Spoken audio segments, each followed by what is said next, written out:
Hello, everyone, and welcome back to The Rundown. I will be your host today, Craig DeLuz, coming at you from the West Coast, the left coast, behind the Iron Curtain, otherwise known as the Sierras. And today, well, today is Monday Fun Day. I stop what you're doing, cause I'm about to ruin the image of me that you're used to. I look money, a king bee making honey, see? Each state, I hope you're ready for me. Now gather round, I'm the new sheriff in town. All my people rise up and stand your ground. Now drink up all the Diet Coke you got in your shelf. So just let me introduce myself. My name is Trump D.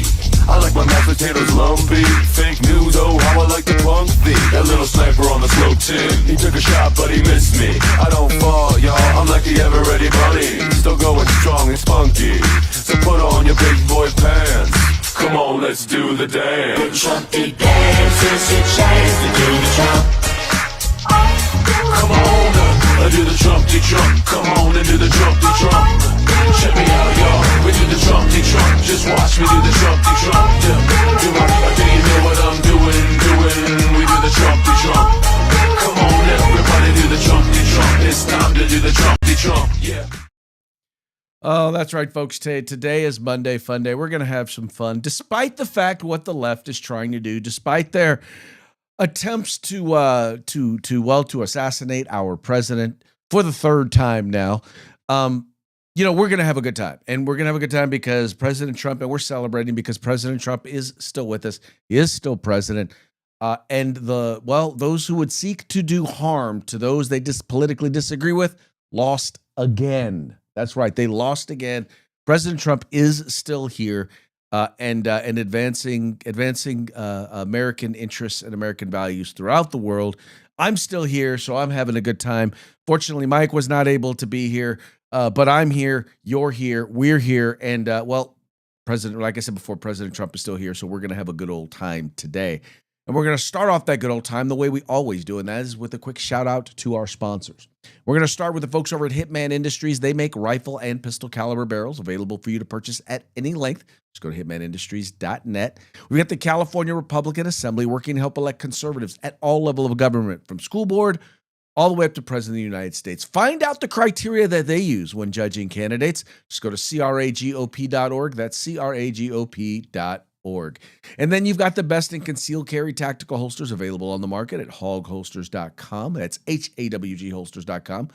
Well, why is it spelled like that? Because they like helping Americans wear guns. They like it so much they're going to give you a discount.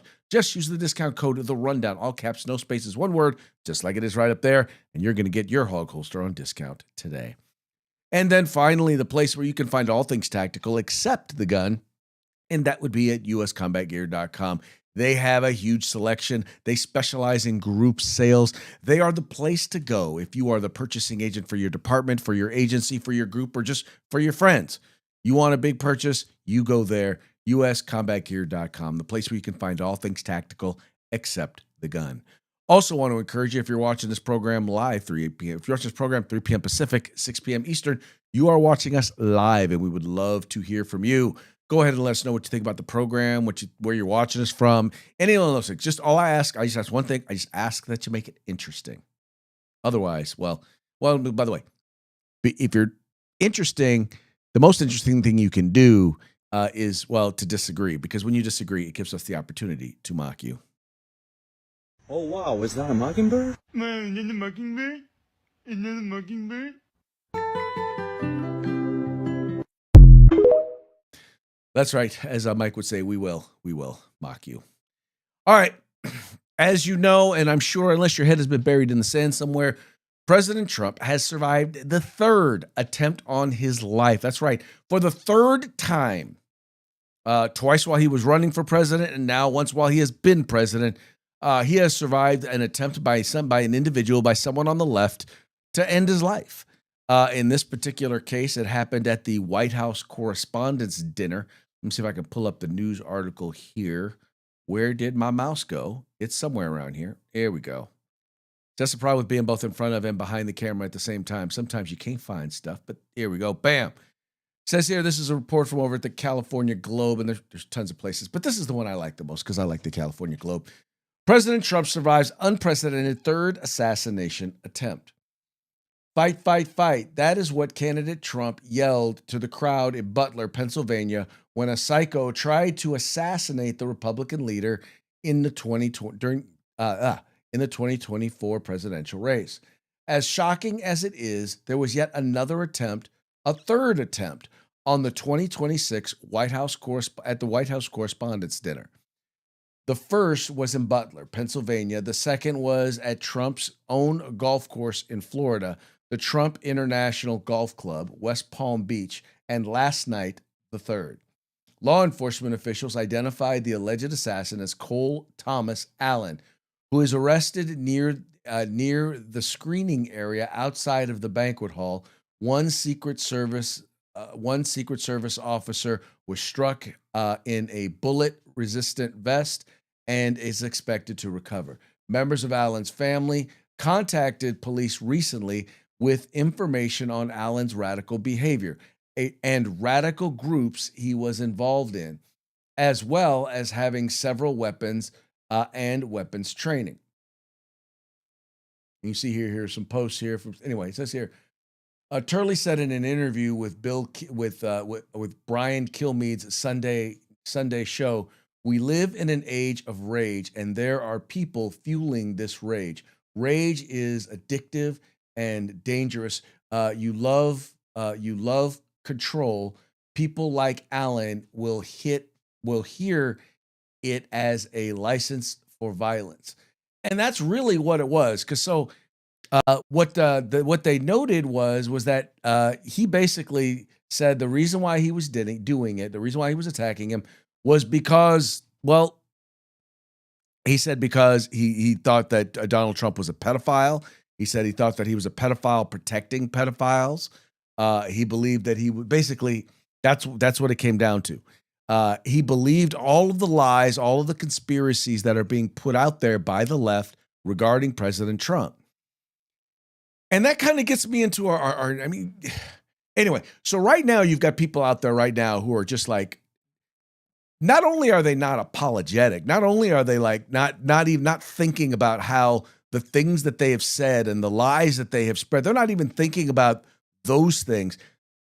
About maybe I need to calm down on my rhetoric. No, they're not. They're actually looking to double down on that rhetoric. They're actually blaming Donald Trump. They're basically acting like, well, yeah, he's a pedophile, so he needs to go to jail. Now, mind you, this thing has been investigated. The Epstein files has been investigated. All the information, everything is out there, and there's absolutely nothing accusing or pointing to Donald Trump being a pedophile. Yet and still, that does not stop the left from perpetuating it. And when they do it, and when they get out there, and when they perpetuate it, they forget that, you know what? I get it for them. It's all rhetorical. It's all political hyperbole. But in actuality, there are people out there who hear that, they take it into account, and then they go and they act upon it. Because they're like, at a certain point, you keep calling him a Nazi. You keep calling him the next Hitler.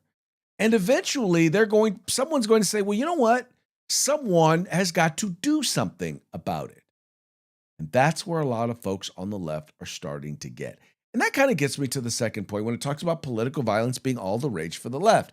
And the reason why this particular idea stood out because it was actually part of a commentary that was written not by some right-wing rag, but actually a piece that you can read in the Times. All right. Here it says, a recent podcast by the New York Times suggested that petty left might be, quote, the new political protest. The paper culture editor, Naja Spiegelman, coined the term micro looting for the phenomenon of people stealing small things from corporations like Whole Foods. This was described as a political resistance against immoral laws, namely that some people become billionaires. Agreeing that he would, quote, pirate, i.e. steal music from an indie band, the immensely influential radical Hassan Piker said he was, quote, pro-piracy all the way. On whether he would steal from the levure, he opined, "We've got to get back to cool times like that. Bank robberies, stealing priceless artifacts, things of that nature." In Britain, the Greens leader, Zach Polanski, said something similar. People living in poverty were forced to steal, he declared, because they had no other option. There's now a shoplifting resistance movement, Take Back Power, whose adherents steal food from supermarkets and give it to food banks. Activists claim that liberating produce is, quote, nonviolent action to resist the super rich, but being cool doesn't end the freeing carrot. In December 2024, Brian Thompson, chief executive of Healthcare United, was shot in the back and killed in a New York street. Piker said, quote, "Many understand Luigi Mangione, the man charged with murdering him, because Thompson himself was guilty of, quote, social murder." And once again, it goes forward, and one can make the same exact things or make the exact same statements about, well, what's going on in particular, what happened with this particular shooting, as well as as is noted in this particular segment over at Sky News.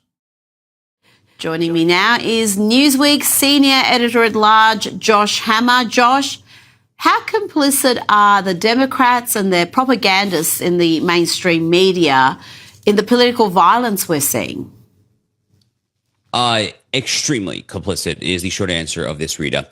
I am sick off my rear end of this notion that both sides in America's royal and political debate are equally to blame for the current state of political violence in this country. That is one of the biggest loads of crap that the media and the elites in this country have ever attempted to force feed the American people. And no one in their right mind should buy this. Period, full stop, end of story.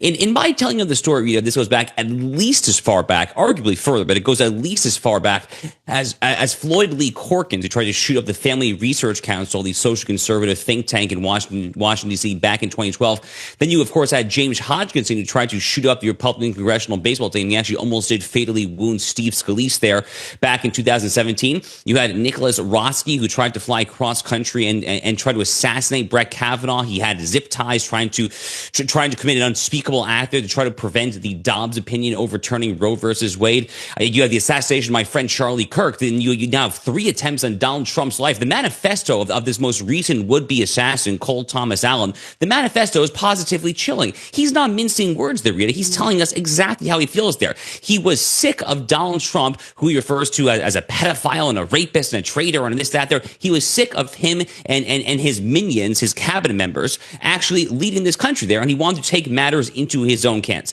This is the logical consequence of an entire political movement that for years, for at least a decade or two, in the era of wokeism and hyper-progressivism, has intuited and has disseminated this notion that words are violence and that violence and words are interchangeable and are essentially the same thing there. And you have these streamers like Hassan Piker who are now openly advocating for it. I was just watching this clip on social media earlier today there, this compilation. It's like a 4-minute long compilation of Hassan Piker just calling for violence over and over and over again there. And now you have most recently Ro Khanna out in Silicon Valley, who once upon a time styled himself a moderate Democrat. Ro Khanna was from Silicon Valley. He was trying to get the donations of all these major corporations out there. He actually is saying that he has no regrets about appearing with Hassan Piker, who openly calls for the murder of Rick Scott, my senator here in Florida. It is a really scary time, Rita, to be part here of the American political conversation, because you have one side that seemingly is just not interested in reason there. And these platitudes, See, he's 100% right. The left is not interested. Well, many on the left, at least the most vocal on the left, because you don't see them. You see them coming out and they're all like, "Well, Donald Trump said this," and they're like, "Well, Donald Trump perpetuates violence." I'm like, okay, so when has Donald Trump called someone a Nazi? When has he come out and claimed that people were child molesters? When has he come out and claimed that not elected someone that they're going to lock up all the gays and they're going to lock up all the lock up all the reporters. Where is it? Where is that? Where is he saying that? Where has he said that about anybody? You know, you say things that make people, and some folks here, a couple of local talk show hosts, Armstrong and Getty, made the statement, and here's a good measure.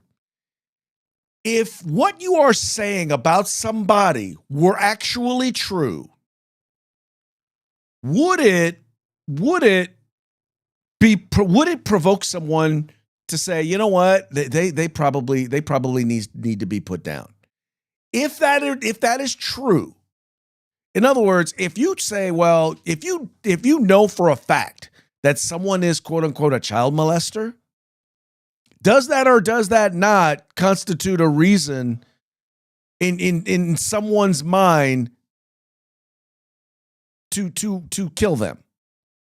In particular, if they're a child molester who you know is not going to be held accountable by the justice system. Now, I want you to think about that, because that's what some folks are thinking. You think, oh, well, I'm just being hyperbolic. I'm just exaggerating to make a point. But there are people out there who hear you say this. And when I say you, I know you, the average person out there, just thinking, well, I'm just an average person. But we've got Congress people saying this. We've got entertainers saying this.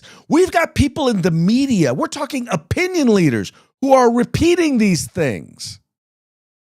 People who are supposed to be knowledgeable, people who are supposed to have forethought to the things that they say. But they're saying these things. They're saying these things that, if true, would warrant, in some people's minds, them being put to death. And so you have people out there like this guy in Washington, D.C. from California who are acting on it. Those people exist. You may be thinking to yourself, well, I'm not doing anything because I'm never going to act on that. I just see what I see and I'm just calling it the way I see it. But here's the problem. When you say that, when your leaders say that, when your opinion leaders say that, there are people out there who will act on it. Right now, as far as we know, there's at least 3. There are at least 3 who have attempted to kill Donald Trump as a result of things that are said by Democratic leadership. And here's the thing, folks, and I'll go with the guy here at Newsweek as well. This is not a both sides problem. This is not a both sides problem. You have one incident where an individual was killed, where a Democrat individual was killed in recent times. One. Almost every other instance of political violence, not even just of political violence, of cultural violence, has always been someone from some left-wing ideology going after someone from more of a right-wing ideology or more of a conservative ideology, whether it's someone who is trans going after kids at a school, at a church school, or whether it's individuals who are attempting to assassinate the president, whether it's a Bernie bro who's going after and trying to kill Republican members of Congress. The number of incidents involving the left, of violence involving the left, have massively escalated.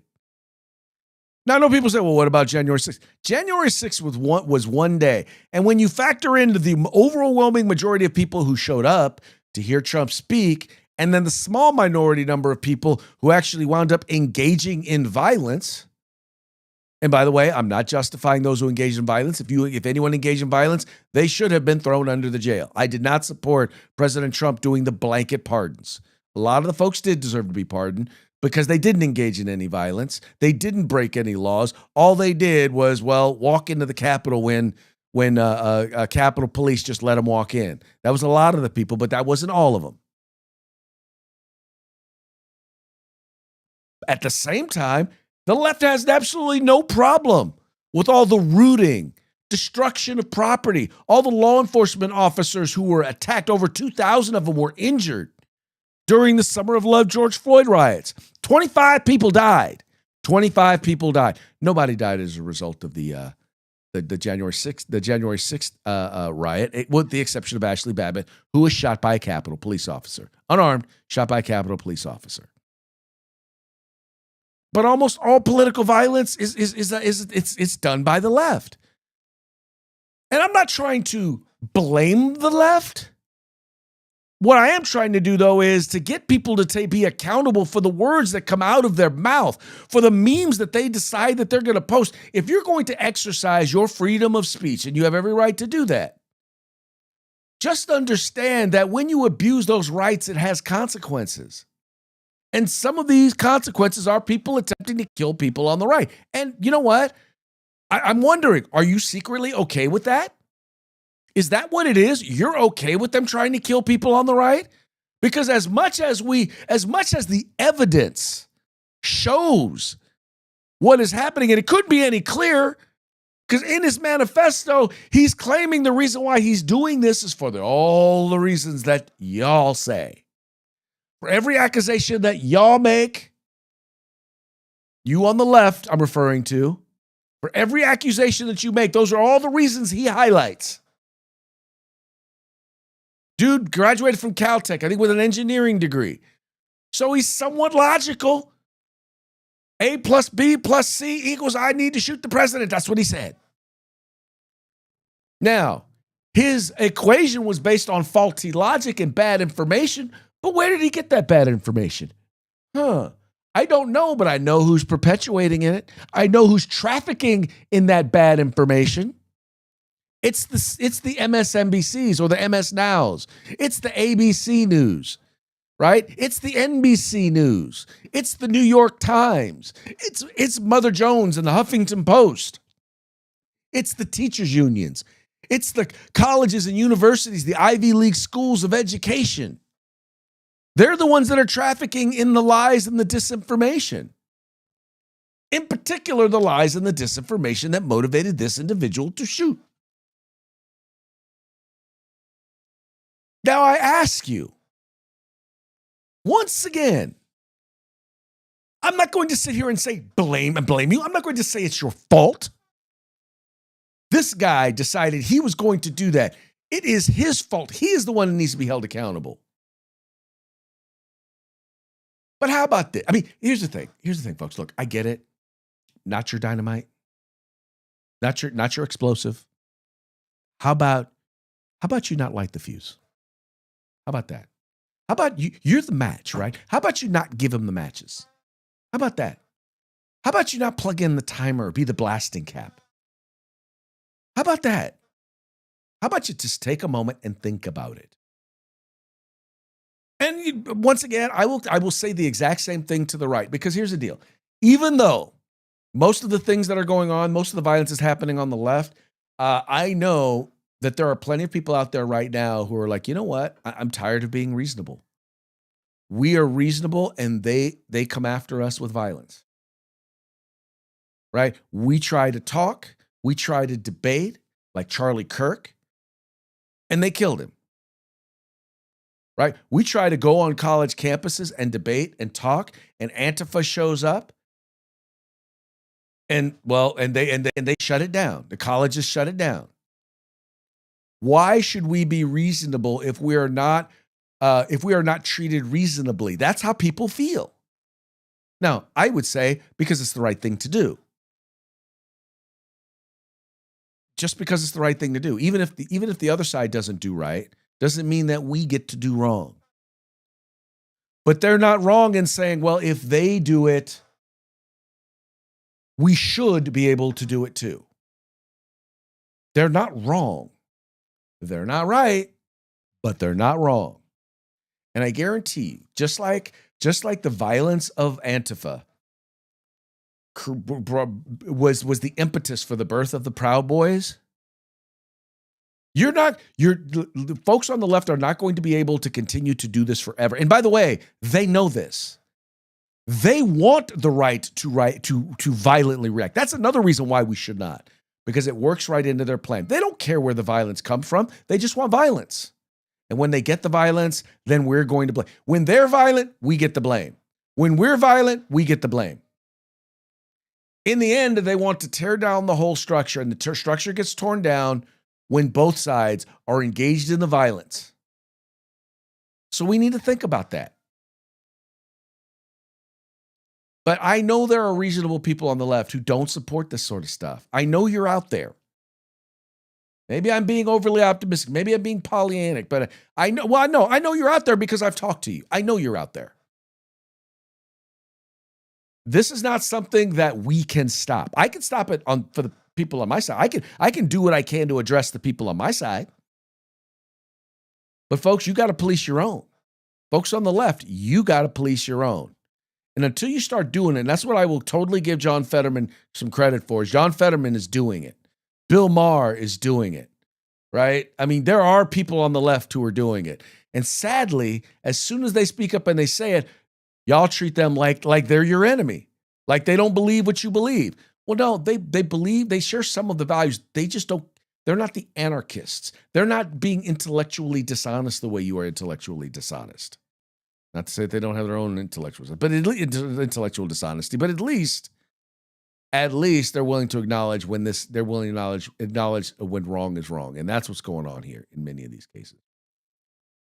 Now, what winds up happening is, and this is once again, here's an incident that involves guns. So guess what? As another would-be assassin fails, guess what Democrats do? They call for gun control. Again, this is a piece here from a friend of mine, Mr. Tom Knighton over at Bearing Arms, talking about this. It says, if President Donald Trump hadn't broken the all-time record for assassination attempts against him, he's got to be close as the White House Correspondents' Dinner, normally a time of the press thinking they still matter, the president playing along, and a lot of bad jokes by comedians who think they're funny. Gunshots are usually not on the agenda. Over the weekend, though, that changed, as I'm sure you've already heard. A California man traveled to Washington, booked a room at the hotel where the dinner was at, thus allowing him inside the building, and tried to take out Trump and any other administration official that got in his sights. He wasn't successful. We have a manifesto, more than that later today. Anyway, stating why he wanted to kill Trump, and it's the usual thing you hear from the left. So we know precisely what his motivations are. Though some people think this was staged because a longtime Democrat would conspire with a Trump White House to fake an assassination attempt that would hurt his side, ultimately benefit Trump. And not only did he agree with it, but the Trump administration didn't kill their patsy who could likely shatter the whole narrative. Honestly, some people are pathetic. Yeah. Anyway, let me read this. Luckily, not every Democrat jumped in on the hoax train, but what some of them are pushing is arguably even dumber. They're trying to leverage this for gun control. This is a report here. It says, today on CNN's State the Nation, Representative Jamie Raskin said the shooting at the White House Correspondents' Dinner could be a moment of unity that brought universal background checks for gun ownership. Raskin said, but we've not dealt with the problem. I mean, we're losing, thousands of people a year to gun violence. There are 100 people shot every day. So yesterday, while that nightmare was going on at the White House Correspondents' Ball, dozens of people had been shot across the country, and we just accept that as normal course of business. So, I think before we get back to the political divisions and fighting about stuff, maybe this could be a moment for unity, trying to focus on the things that the vast majority of American people want, like universal violent criminal background check. Now, I will note this. Number one, this guy had no criminal background.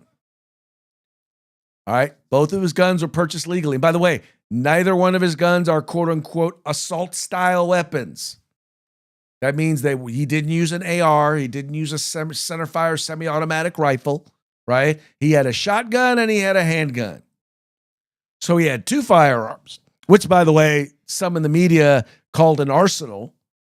Like if 2 guns constitutes an arsenal, well, I guess it depends on who you are, but I've never talked to anyone with half a brain cell that would ever try and constitute or ever try and convince me that 2 firearms constituted an arsenal. I'm not buying that one. Anyway, all that having been said, they're calling for gun control. So universal background checks wouldn't have helped because, well, dude had no criminal background check, right? In California, they already have red flag laws. Guess what? Dude's family already called the police. And in California, the police have the ability to institute red flag laws. They could have went and tried to take his guns or gone and done an investigation. The police chose to do nothing. They told him that his family told him that he was spiraling out of control, that he had purchased firearms, that he was taking weapons trainings. Nothing. Law enforcement didn't do a thing. Now, that doesn't mean in other cases they don't, but that didn't help. I mean, you name the gun control law, they have it. By the way, in Washington, D.C., they have all of the same gun control laws as well. And guess what? Didn't help. Now, just to note, I know you're wondering, well, how did he get the guns even in the building? Well, dude, once again, graduate from Caltech. Dude wasn't a dummy. Those who don't know, Caltech is one of the premier engineering schools in the country. Anyway, he realized that, well, if I check into the hotel a day or two before there's any security checks or anything, now I'm in the hotel. Now, mind you, there are several checks or there are several barriers between the hotel, like just general population, and where the individual could, where the president was. And needless to say, Secret Service stepped up and they took him down, or they got him down before he was able to do any real harm, before he was able to harm any of the folks in the ballroom. But it was scary nonetheless. I'm sure it was. It's still a little too close for comfort. How about that? In any case, but once again, he came from a place where there's a lot of gun control.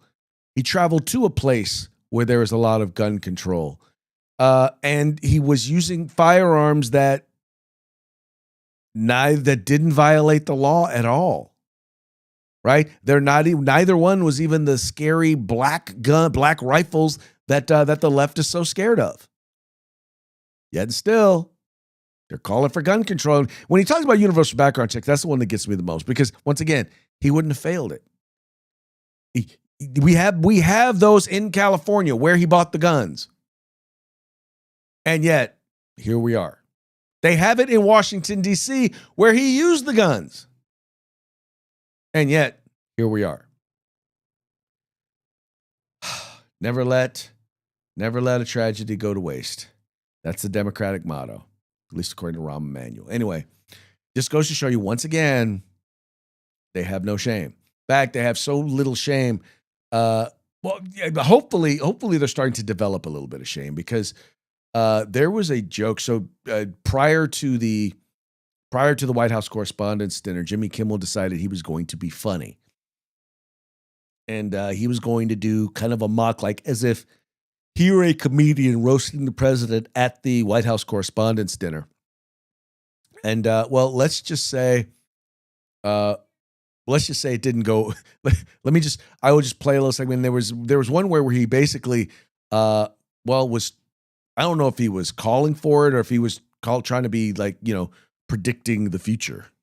We miss you so much. And of course, our First Lady Melania is here. Look at Melania, so beautiful. Mrs. Trump, you have a glow like an expectant widow. Melania's birthday is on Sunday. Yeah, you have a glow like an expectant widow. And then all of a sudden at the dinner, there's an attempted assassination on her husband's life. That's why you don't joke about assassinating the president. That's why you don't joke about the death of the president, because when it comes to pass, you're going to catch a lot of grief. And there's a lot of people right now calling for Jimmy Kimmel to once again be suspended, or at the very least, or quite frankly, should lose his job. He should face some consequence. I mean, that is just beyond tasteless. By the way, whether or not something had happened, that's something that should happen. There should be some sort of consequences. That's just hateful. That is just really hateful, but it's nothing new for the left. See, they think that's okay because they don't like him. Because they don't like him, anything they say, they believe is wholly appropriate. And that is, once again, sad. All right, folks, that now brings us to our parting shots. Parting shots are brought to you by Hog Holsters. Go to hogholsters.com, use the discount code The Rundown, all caps, no spaces. Get your Hog Holster today. All right, these first two are going to be from the Babylon Bee, fake news that you can trust. I love these headlines. It says, first one here, Trump enters ceasefire talks with Democrats. Yeah, you think? You think he needs to go in? I think he does. After 3 attempts, you would think that maybe ceasefire talks would make sense. And then next we have liberals applaud improving diversity of would-be Trump assassins. So they finally got a brother. They finally got a brother in the group of potential assassins. So so much for the crazy white guy. All right, now this next one here, once again, this is from a guy, Nick Freitas, who is a former member of the House of Representatives there in Virginia. But I think he makes a very salient point when it comes to how the right, or we conservatives, would use guns and see guns, and how the left sees guns and would use them. After the latest assassination attempt on Donald Trump, I think I'm starting to understand why the left is so adamant about gun control. They are terrified that we will start using guns the way they use guns. But good news, we see guns as a way to protect people we love, not shoot people we have political disagreements with, right? So instead of gun control, what if you guys tried self-control? That might fix it all. No. We don't do self-control here in the United States, or at least not in the Democratic Party. Democratic Party does not do self-control. That is not their thing. They want to control others. Like, I don't have to be in control of myself if I'm in the Democratic Party. I can do whatever I want. I can be free. I can think what I want. I can go according to how I feel. I can live my life how I feel. I can be my authentic self. It's you that I have to control. And your stuff. Anyway, this next one, I have to admit, this is funny because largely because I have a security system, and now I'm thinking, maybe this would be a better way to go. I know why they put me under the microscope at TSA, and I'll tell you why. Because here's a fun fact about me. I hang the Confederate flag and the ISIS flag in front of my house, and I'll tell you why I do that. I do that because I cannot afford a home security system. So my house is under 24-hour surveillance by the FBI, the CIA, and the NSA for free. You're welcome. Okay, yeah, it's called a joke. For those of you who are like, that's not funny. Yeah, it's a joke. It's called a joke. Anyway, it was hilarious. I don't care what y'all say. Anyway, folks, that brings us to the end of our program. But before we go, we're going to do one more quick shout out to our sponsors. We've got Hitman Industries, rifle and pistol caliber barrels available for you to purchase at hitmanindustries.net. We've got the Conscience of the Republican Party, CRA, or the California Republican Assembly. Check them out at cragop.org. And then we've got the best in concealed carry tactical holsters available on the market at hogholsters.com. That's HAWG holsters.com, because they like helping Americans wear guns. And then finally, we have the place where you can find all things tactical except the gun, and that would be at uscombatgear.com.